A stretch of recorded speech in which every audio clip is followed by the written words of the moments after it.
Hello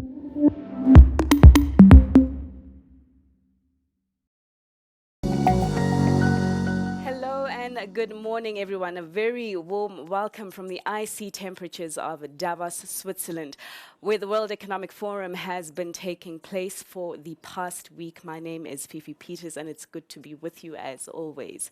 Now, over 3,000 delegates have convened in the small town that is overlooked by the snow-capped alpine trees.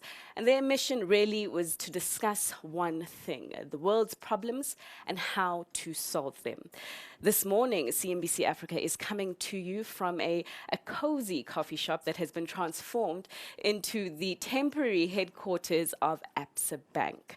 True to its mission of taking Africa to the world, Absa Bank, the Pan-African leader, has brought that experience here to Davos and is intent on taking the world back to Africa.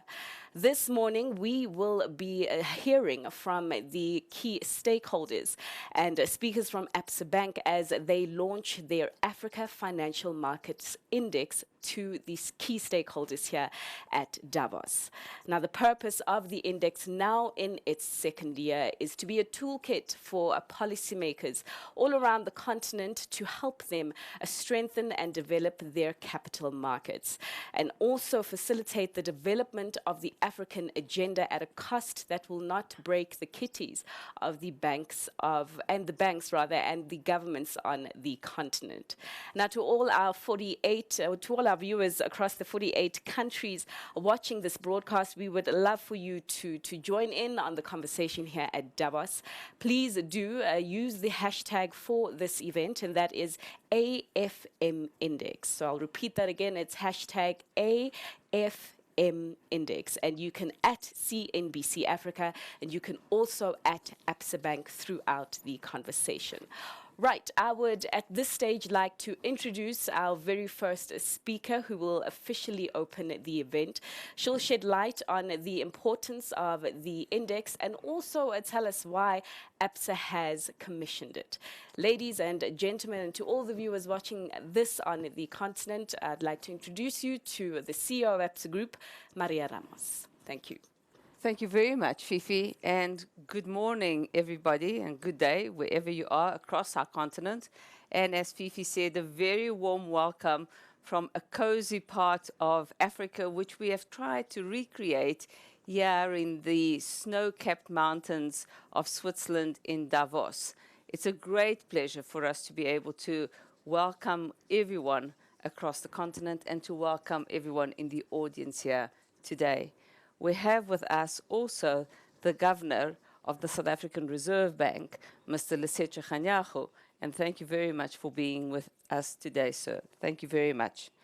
And today we've gathered here with our partner who's helped us do the work on this index, the Official Monetary and Financial Institutions Forum, or OMFIF, which we have worked with for the last 2 or 3 years as we have developed this index, which we launched actually at the end of, for the first time in 2017, and we launched last year for the second time in Bali at the IMF. We bring it here to Davos to actually bring it to a wider audience of investors and bankers and business people to create greater awareness of the developments in financial markets across our continent.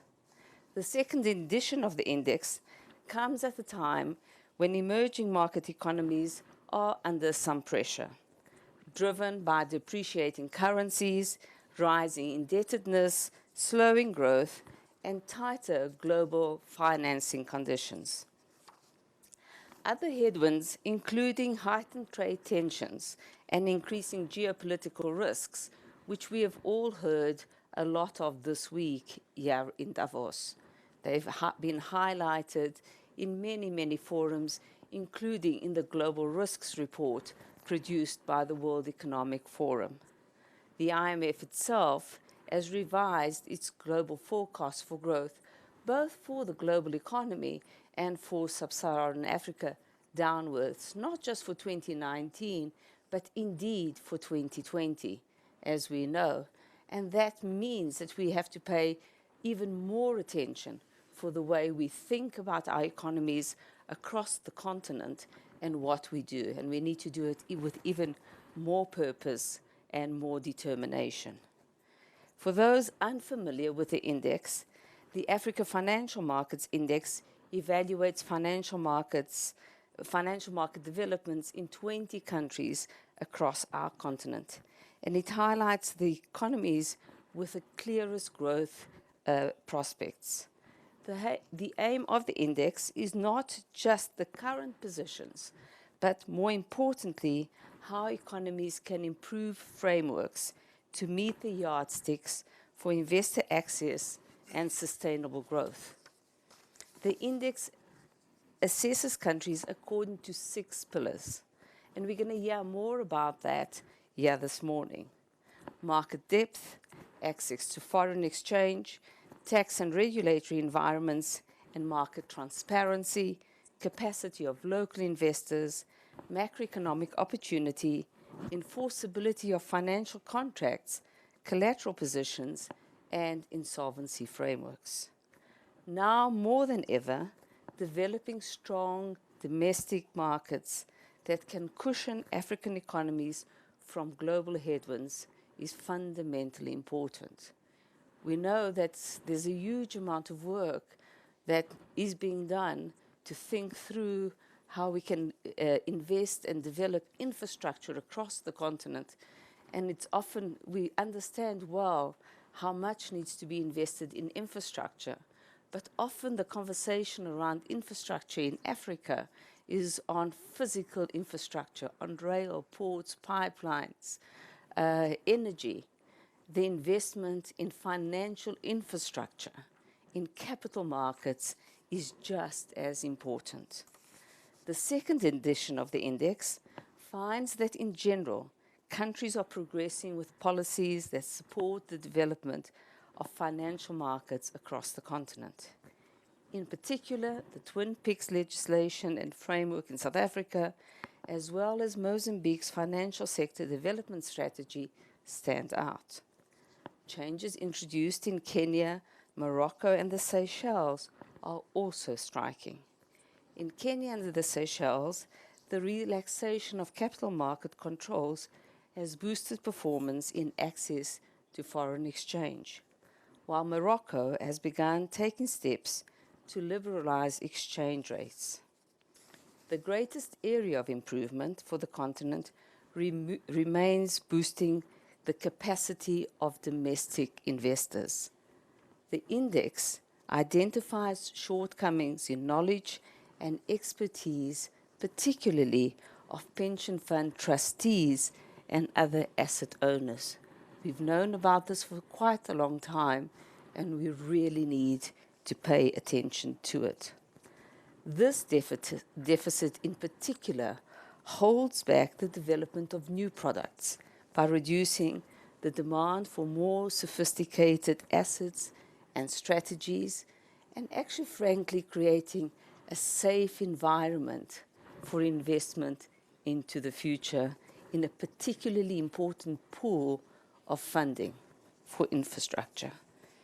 The value of pension funds in the 20 countries covered by the index fell some 22% to something in the order of $400 billion over the last year, driven mainly by currency depreciation.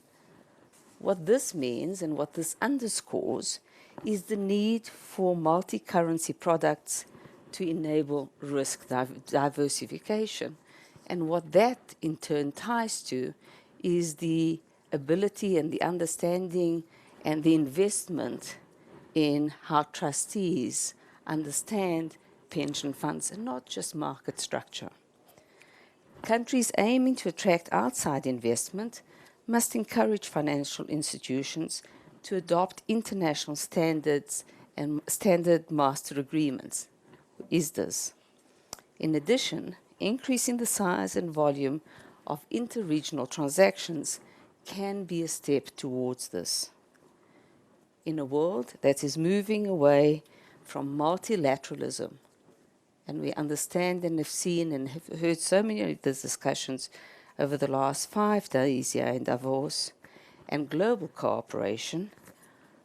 I fundamentally believe that Africa's future lies in exactly the opposite direction, and that actually we can lead the world in this. Greater collaboration across infrastructure, regulations, standardized markets, transparency metrics are important first steps. The idea and the genesis of this index is powerful. It serves as a mechanism for policymakers to drive action and reform, and to measure the impact of new initiatives, to share things, and to work with each other.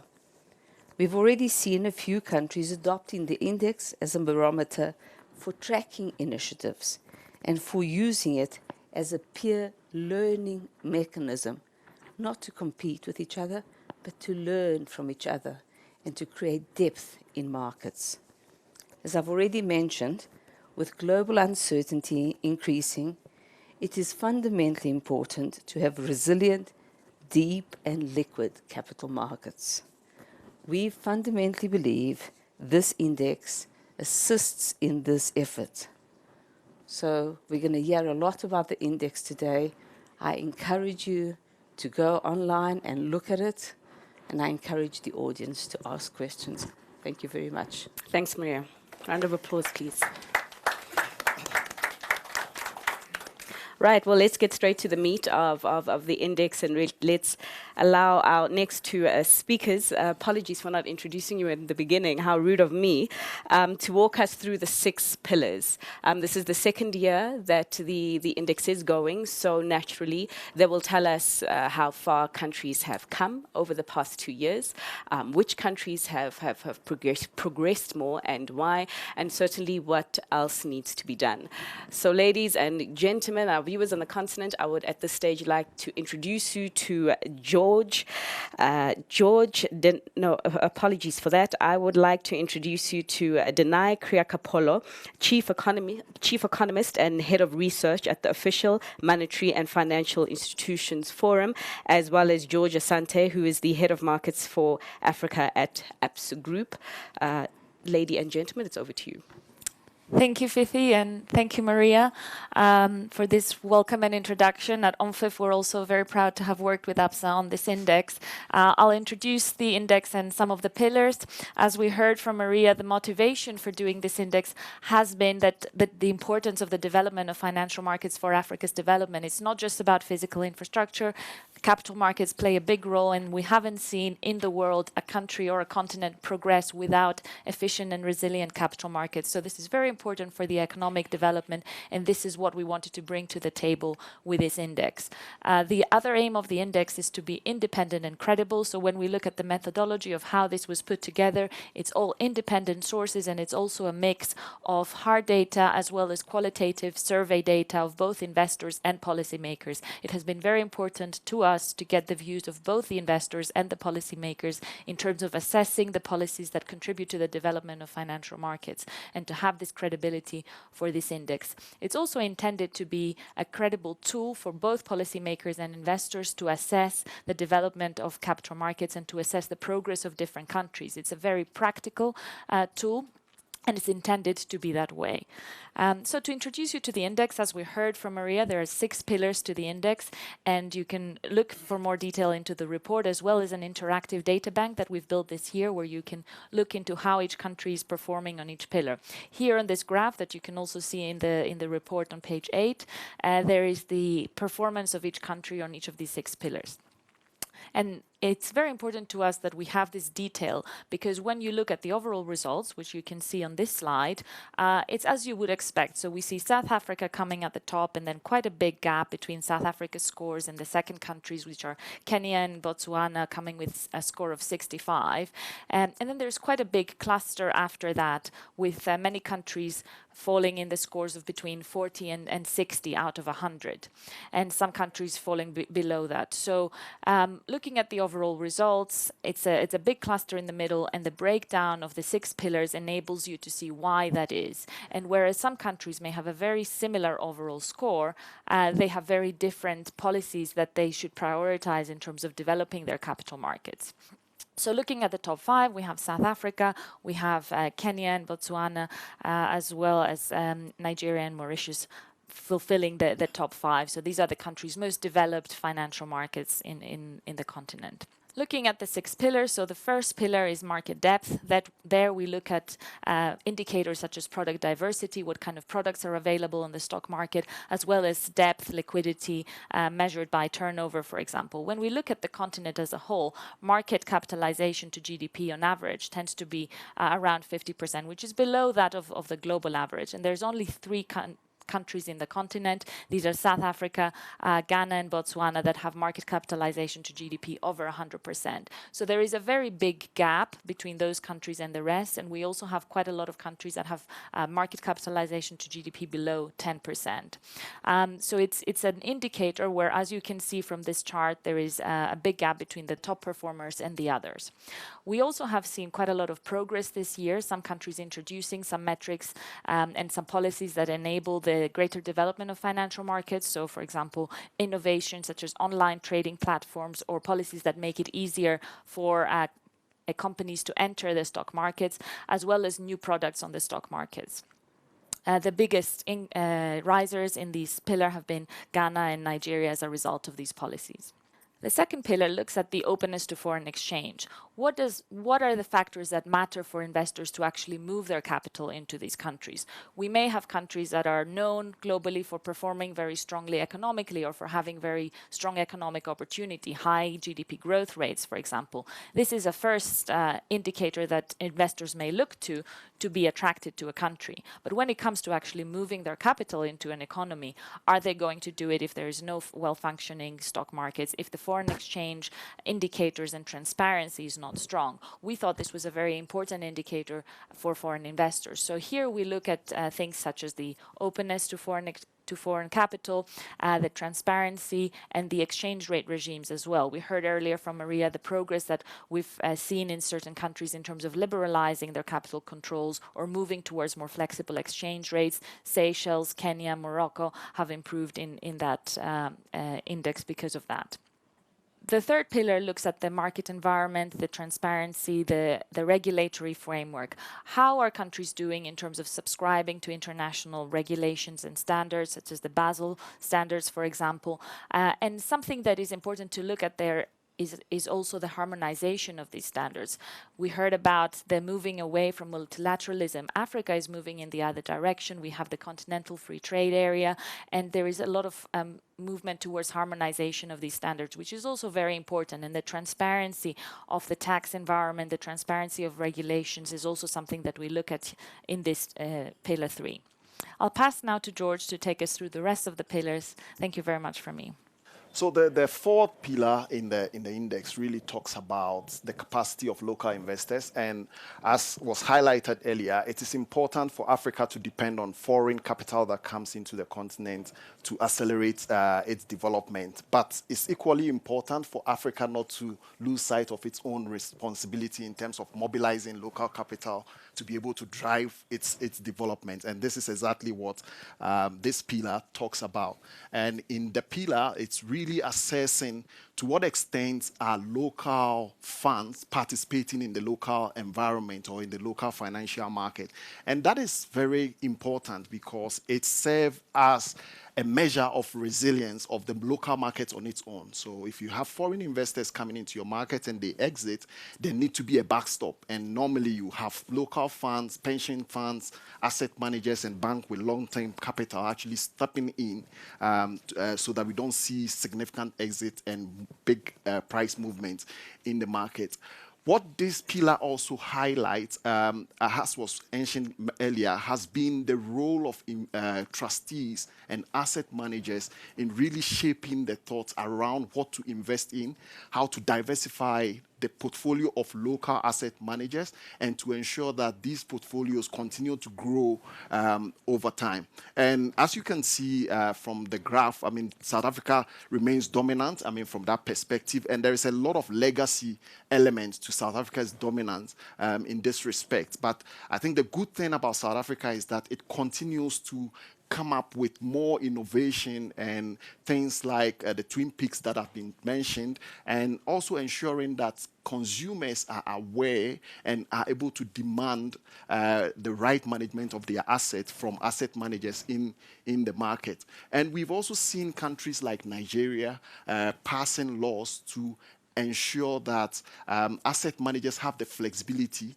to diversify their portfolio, because at the end of the day, you want to create value over long term for your investors. And it's important for flexibility to be given to asset managers to be able to manage their portfolios. One of the things that has been done in Nigeria also has been the introduction of rules around derivatives and the hedging of risk that sits on the balance sheet of pension funds. Another market that has really done well in terms of building a very strong and resilient local investor capacity has been Egypt, where there's been significant transformation around the asset management sector, and that is creating value over a long period. A big light has been cast on, as we mentioned, on trustees. And that is important, and it's been a debate that is now going on actively across a couple of our markets to come up with the requirements for someone to become a trustee of a pension fund or an asset manager, and for trustees to set the right benchmarks, because you find out on the continent that normally the benchmarks for asset managers and pension funds are quite low, and therefore the work of the asset manager is not as stringent as you see in the more developed market. So that has been a topic that has come up now, and a lot of the markets are beginning to look at their whole regimes around who can qualify to be a trustee, just so they extract more value from the asset management section. The second, or the fifth pillar, really deals with macroeconomic opportunity. And this is one pillar where a lot of African countries are actually doing very well. But again, as you see over time, if you take the example of a country like Ethiopia, you see that economic growth on its own may not be enough to really accelerate your development. And I think that was also mentioned, that as you have economic growth, it's important that you build a strong financial market infrastructure to mobilize the necessary resources to accelerate that economic growth even further. So in this pillar, you look at things like the GDP growth opportunity of a country, you look at living standards of the country, you also look at the banking system, which forms a big ecosystem around the financial market, the debt profile of the country, and there again, debt profile beyond what the government debt profile is. You go to state organizations, to what extent are they putting risk management tools in place to be able to manage their own risk, which is heightening, I mean, as a lot more state companies that take risk across the continent. It also talks about the transparency with which countries open their market for investors to be able to assess the true risk of the individual markets. And there, as we had the discussions around the index, one of the things that is coming up is the fact that there is a lot of data in the markets, but the data is not shared. So through the index, I mean, a lot of central banks, a lot of the statistics department have started actually sharing data, which informs investors much better than previously. Then the last pillar talks about legality and enforceability of financial market contracts. And it's really about using the legal framework to entrench trust within the financial market system and to guarantee property rights, which, as you can see on the graph, for over 70% of the countries, it really doesn't exist at the moment, where you enter into contract and you are not really sure whether you have rights to the asset that you've entered into a contract with or not. So you can see the first few countries, South Africa, Mauritius, Kenya, have really done well in this respect. And the great thing is that from a peer learning mechanism, as we have debates with other market participants, we're beginning to see where the excellence on the continent lie, and countries are now beginning to take the best practice from each of the other markets. Again, I mean, countries that have really done well by instituting committees to work on the legal framework has been the likes of Uganda, Ghana. Kenya is now doing it just to make sure that it brings itself up to the levels of best practice. So really, that concludes the 6 pillars of the index. Right, thanks so much, George. At this stage, yes, round of applause, please. At this stage, I'd like to ask anyone in the room if there's any question that you have. Yes, sir, there's a mic coming to you. Hello, my name is Philippe Monnier. I represent a number of companies. Some are Swiss and some are not from Switzerland. You know, I read on a regular basis report from organizations like United Nations or IMF, on those organizations are managed by countries. Sometimes they get data, they know they are wrong, but they're official data. So they have to take those data even though they know they're not correct. So my question, to ensure the quality of your index, do you feel that you are at liberty sometimes not to consider the official data, but to have your own view of the situation? What we've seen as APSA in having the dialogue on the continent has been, as I mentioned, there is a lot of data on the continent, but the data is not shared.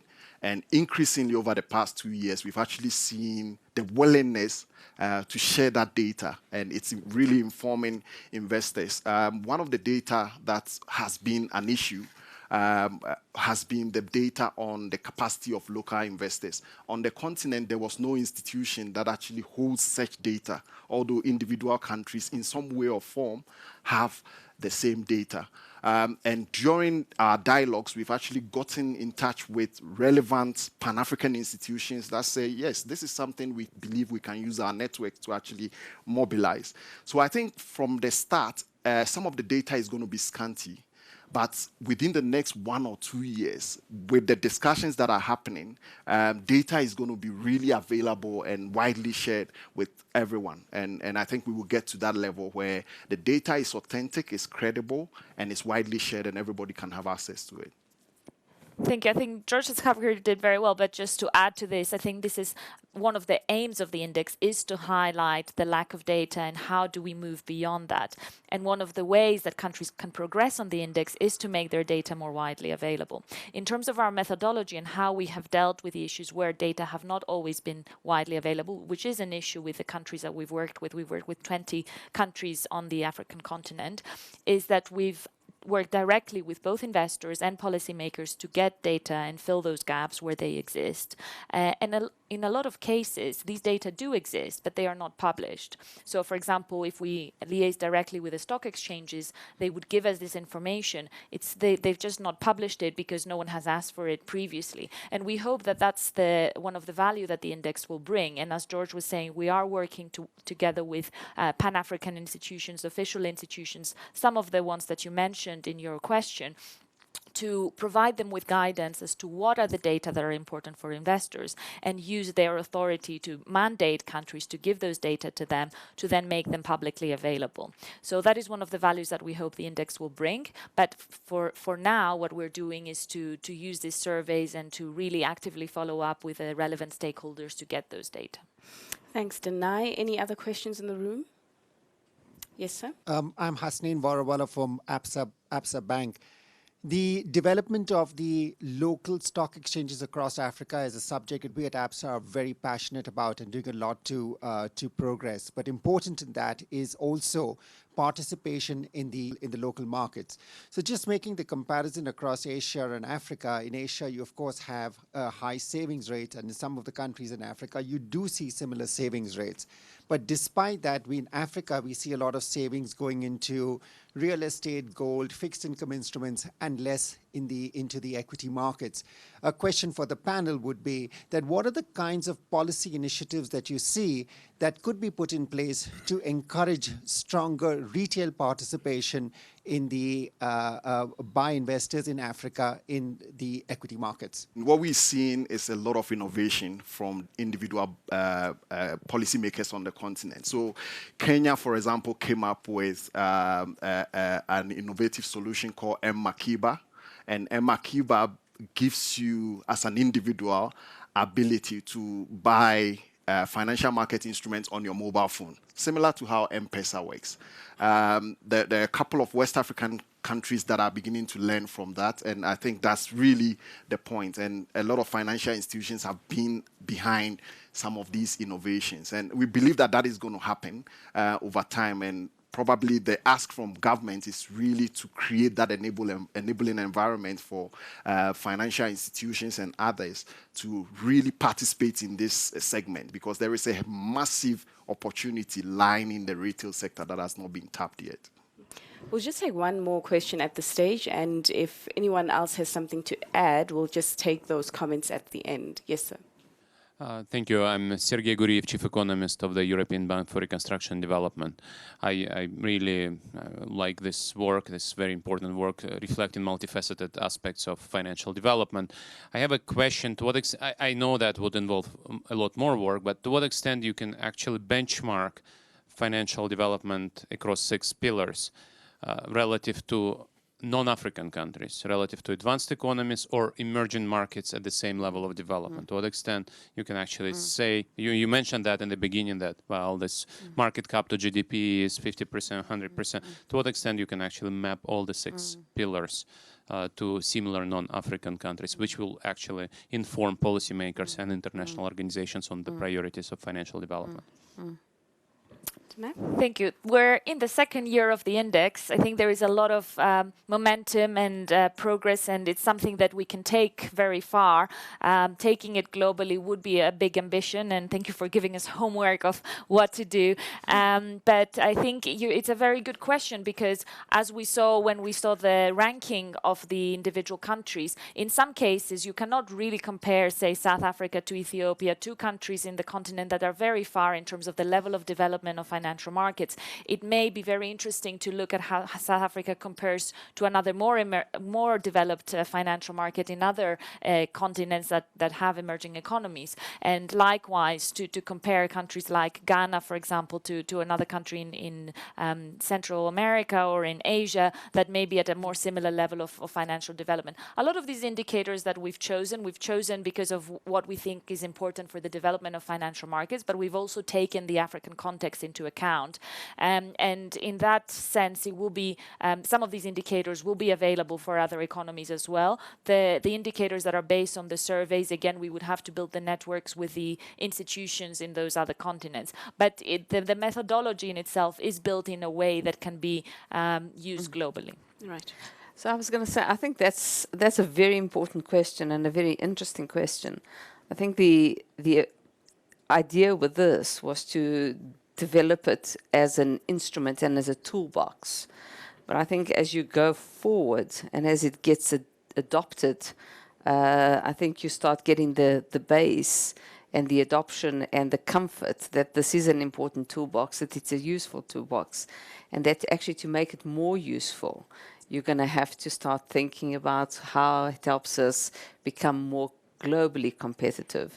And to become more globally competitive, you're going to need to then have that comparative analysis, because comparing ourselves across the continent is interesting and important, but you do need to have that external comparison as well. So I think that is fundamentally important as we think about, the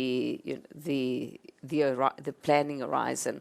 Perhaps not for the next one, but I think, as you said, Danae, homework. I think the other thing I wanted to say about data as well, there is a lot of data across the continent, as both George and Danae have said.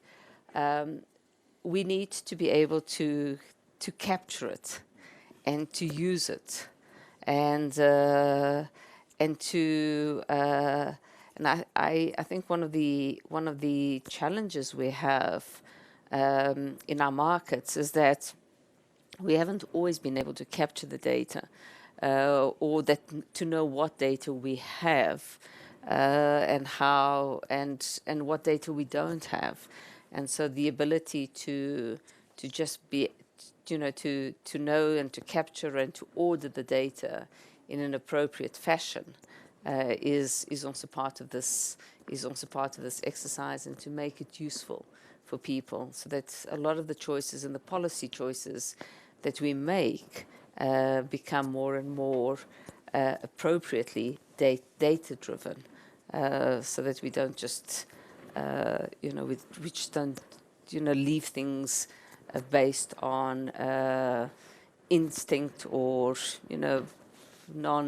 non-data driven kind of approaches, which tends to be the case sometimes. Sure, thanks, Maria. Right, let us get a bit of a central banker's perspective on the index, and also some insights on the importance of developing sound financial capital markets for economic development.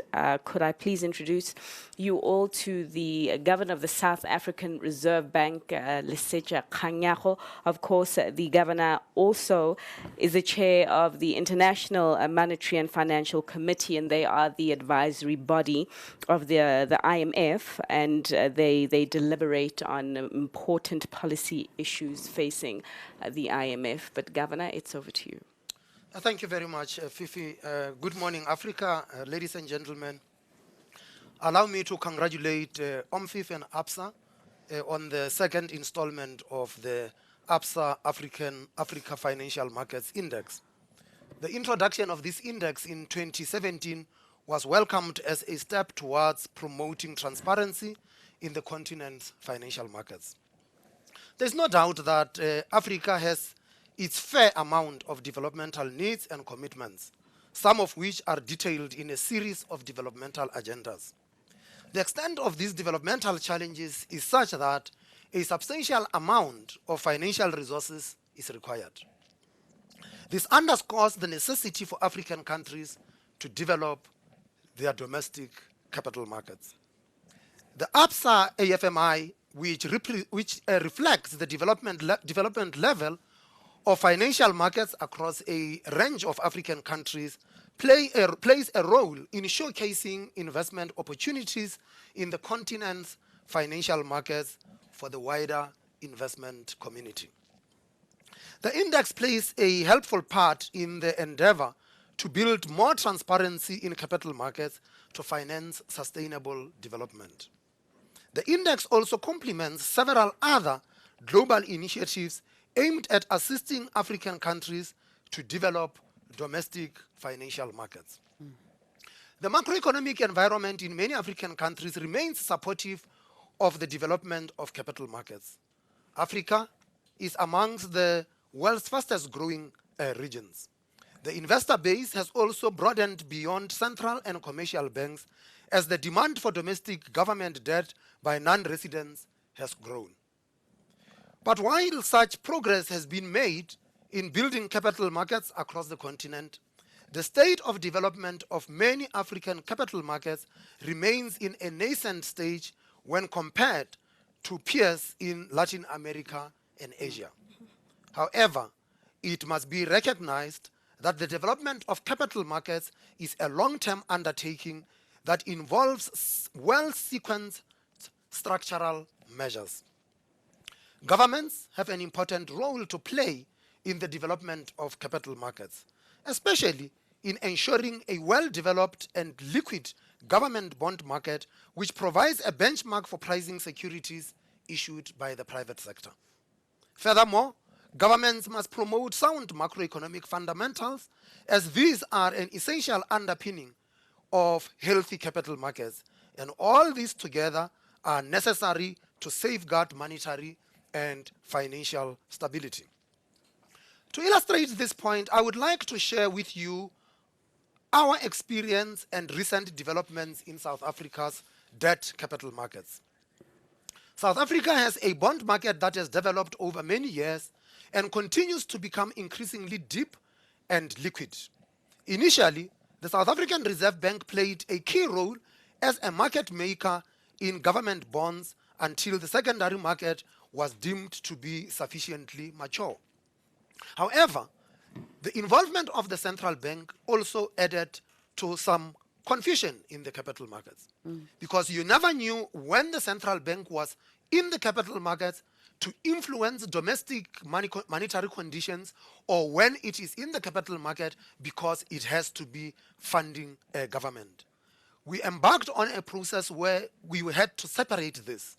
And as such, South Africa created separate capacity in the National Treasury to manage government debt and also direct government's financing activities so that there is transparency between debt management and what monetary policy operations are. And it was actually very important.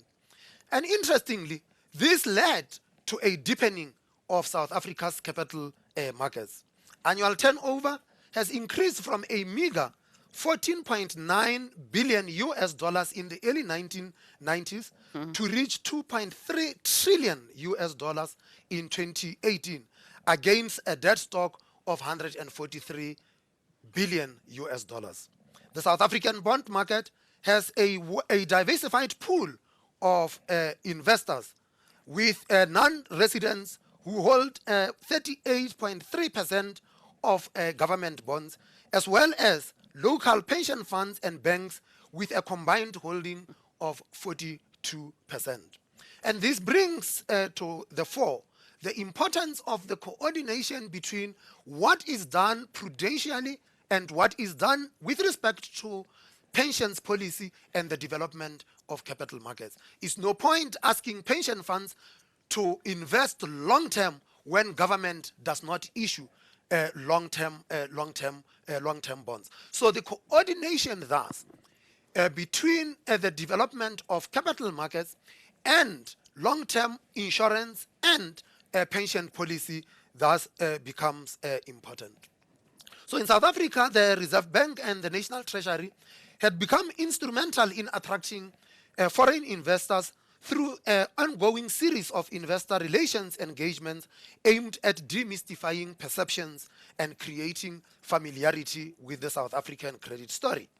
Today, South Africa has a nominal government bond curve which extends to 29 years of maturity and an inflation-linked curve which extends to 31 years. In further efforts to enhance liquidity and transparency, our National Treasury, in collaboration with the World Bank and different role players in the industry, successfully launched an electronic trading platform for government bonds in July 2018. South Africa's equity market, which is ranked 17th in the world in terms of market capitalization, is also deep and liquid.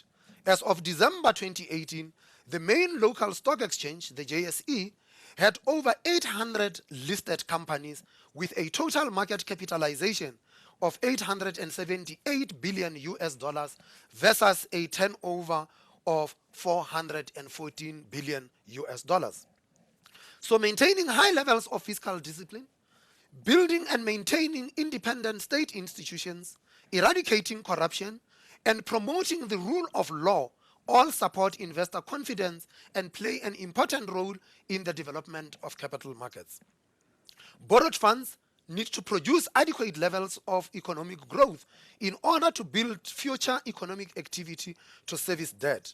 Investors cannot be expected to take risks if their investments and returns will not be protected.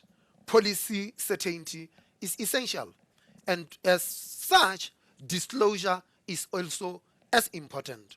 One of the things that had struck me is the extent of disclosure that is required for anyone who issues equity.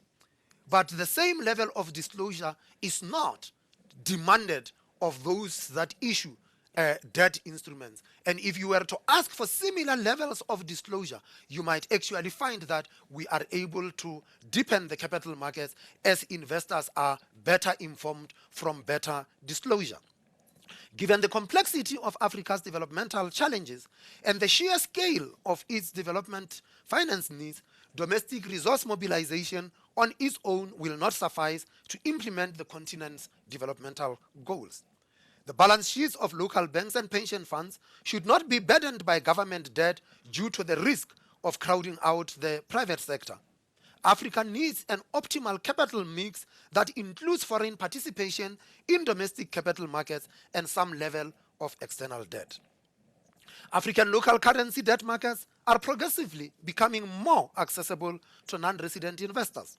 However, while foreign capital is desirable to diversify a country's investor base, consideration of potential vulnerabilities stemming from significant holdings of domestic debt by non-residents remains important for policy. During times of heightened market stress, non-resident investors may exhibit a certain bias and pro-cyclicality. As such, they may introduce excessive volatility in capital flows and exchange rates, ultimately creating risks for financial stability. This risk raises the expectation for policymakers to apply prudence and good discipline in macroeconomic policy decisions, as good monetary and fiscal policies will act as a buffer against undue macroeconomic costs. In conclusion, as we develop capital markets on our continent, there is a need to constantly engage investors to demystify untested perceptions, align governments' borrowing instruments to investor needs, and inform investors about new initiatives being taken. The ABSA AFMI brings about a certain level of transparency that allows this to happen. African governments must further deepen and integrate their markets by adopting international standards, strengthening capital market forums, and regularly interacting with other regulators to harmonize regulations and rules while facilitating more cross-listing. Once again, congratulations to OMFIF and ABSA for a job well done on this index. Thanks, Governor. And once again, I open up the floor to you for any questions or any comments on what was said. While you think about it, I'm quite interested in finding out the response so far. I mean, going into the second year of this index, and George, perhaps you can kick this off for me. How have policymakers or even the market responded to this index? Thank you.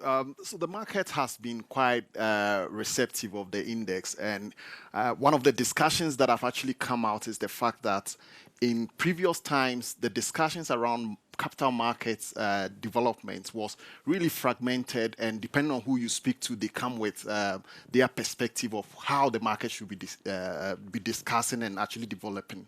But this time we have a framework that is structured, and it's also serving as a benchmark. So the response has been quite good. We've gotten to the extent of getting a lot of governors, a lot of capital markets authorities, a lot of stock exchanges, actually inviting ABSA and OMFIF and other market participants like the ACIs of the market to come and have a discussion on how do we prioritize the various things that have been raised in the report and how do we take things forward. So it's been quite amazing. One other thing that I wanted to add to it is the fact that a lot of countries, we started with 17 countries, and as we have the discussions, other countries actually come along and say, we want to be part of this tool, and we want you to give us this toolbox to be able to build our own markets. And it continues to be something that we get on a constant basis in terms of new countries wanting to join. Because, I mean, 54 countries on the continent, what's the ultimate vision here? We're sitting on 20 countries that are currently participants. The short or medium-term goal on country participation? Yes, thank you, Fifi. And just to add also to what George said in terms of the reaction and the way forward, it goes back to what we said in the beginning about this intended to be a very practical tool for policymakers, but also very independent and credible. So a lot of governors or heads of stock exchanges have come to us and said, this is great, we're using this. Can you make it even more frequent? It's annual at the moment. We want to have all these data. So this has been a great response. But at the same time, because we get the views of both the investors and the policymakers, at times there have been comments in the report that have been critical of certain policies, commenting that certain policies that central banks have put in place have been hindering the development of financial markets. And that's also a very important part of the index because it's intended to be independent. It's not about only highlighting the positive steps, but also what are the policies that at times may be negative for investors. Like what, if you can just give us a brief example? So I just wanted to add to that. And in terms of the way forward, we have 20 economies on the index at the moment. There are also some economies where the capital markets are still at a stage where they're not very developed. involved. So in terms of how we can actually include them in this index, we're taking a very gradual approach to this. And eventually, hopefully, we will cover the entire continent. But for now, there is a trade-off between adding an extra country and making sure that the index remains comparable. And having this comparability is very important to us. We don't want to include countries that would not have data for all the indicators we have, because then it would mean that we would have to not include all the indicators for all the other countries as well to ensure comparability. I mean, Maria and Governor, you guys have got quite extensive experience of operating on the continent. Governor, yourself from a central bank's perspective, you were talking about how our financial market development has lagged essentially from some of our peers in the EM space, referring to Latin America. What are some of the low-hanging fruits that some of the countries on the continent can exploit right now to really foster the acceleration of sounder financial markets? Low-hanging fruits, that's an interesting one. I just wanted to caution.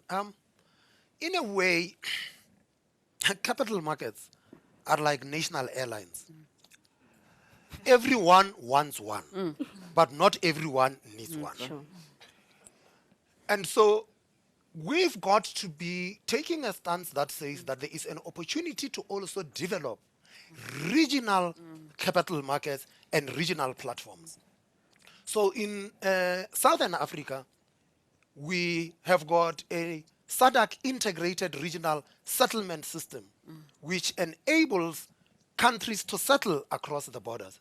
And that should in itself lay a platform such that if you are a small economy that does not have the market infrastructure, you could still have a bond, issue bonds in your own currency and utilize a regional platform that would enable trading to actually take place. So yes, we must go in and include as many countries as you can, but I don't think that we should lose sight of what an opportunity that presents itself, which is to develop regional markets. And I'm aware in East Africa, there have also been such efforts where the focus is on developing regional markets because that gives you scale. Sure. I agree entirely with that. And I think we've been having this conversation in the continent for such a long time. But just that ability to develop the regional markets. And I think actually in many respects, what this index also helps is to understand what are the requirements, what are the constructs, what are the pillars that you need to strengthen in order to develop the markets in a particular way. So, the legal systems, the instrumentality, what needs to be true across multiple markets in order to get things right. Because I think in some cases, you're just never going to get the scale. And so being able to aggregate, to get the regional markets sorted out is going to be fundamentally important. Ultimately, this is about being able to finance development in the most cost-efficient way possible, to attract investment in the most optimal way possible. So I think getting that right is critical. Sure. You're never going to get the liquidity in a very small market, but working together regionally, we're going to be able to do that. And I think moving that along is fundamentally important. And the governor has spoken about SADC. I think we see that in West Africa. And I think that must be one of the, you talk about low-hanging fruits, but I don't know if it's, I always worry about this concept of low-hanging fruit, but I think that certainly must be an objective. The other thing we need to be concerned, we must be careful with is there are no silver bullets here. I mean, the governor spoke about the building up of domestic capital markets and the domestic debt markets in South Africa. And actually, it took me back to a lot of work we did in the Treasury in the early years. We worked at that. We worked at that really hard. And in collaboration, the public sector leading, the Treasury leading. But we needed to build that out. We needed to eventually get, private sector players, the stock exchange, the domestic bond market to move along, to change the rules. and to keep working at it. So I think making sure that you've got a program of work and a direction and a purpose, and you build on that, is going to be fundamental. Fundamental. But I mean, if you're looking at these 6 pillars right now, and if you had to, is it a fair assessment to say, if you had to pick perhaps maybe the top 3 to prioritize right now to work towards that development, I mean, which would they be? Or you can't look at it that way? But Fifi, I don't think one can look at it that way, because the beauty of this is that different countries have different components of this that they can prioritize. But to the governor's point, if you look at it, in different regions, there are different things that countries have in common. So I think the beauty of this is that if you look perhaps at the West African region, those countries have things that they can do in, they have priorities that they can get together and they can say, if we sort this out in this region, we can accelerate progress. If you look at Southern Africa, there may be a whole bunch of things that need to be moved along faster in order to create greater access and develop those markets a bit faster. So I think, it's that. So countries, things, can be done to strengthen the infrastructure in individual markets. And then I think when you aggregate this and think about it from a regional point of view, does that make sense? And can we do something faster and better? Sure. So we can't use a one-size-fits-all approach to this. There's never one size fits all. George, Danai, just briefly as we wrap, 30 seconds, final thoughts on this index and where you're hoping it can go to. The beauty of the index is the detail it provides across the 6 pillars. And to build on what Maria has just said, it's about how does each country track its own progress. It's about providing a benchmark for countries to compare themselves against each other, but it's also a benchmark against themselves. And as we plan to update this annually, we're now only in the 2nd year.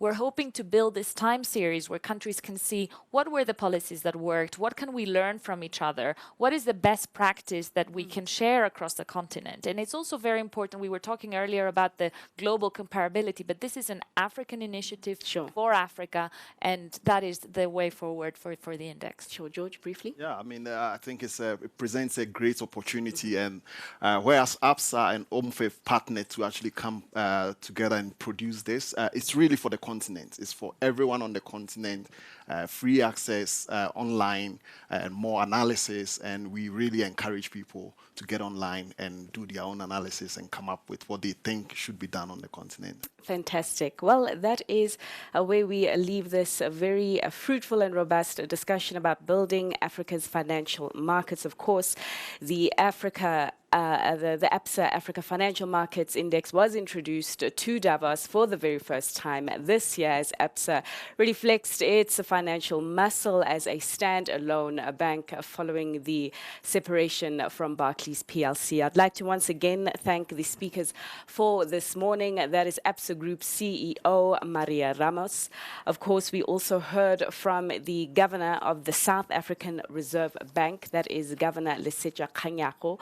There was George Asante, who heads up the heads of Africa markets at ABSA Group, and of course Danai Kriya-Kopolo from OMFIF. Thanks so much for your time, and to the viewers who are watching us on the continent, thank you so much for your time. It is bye for now.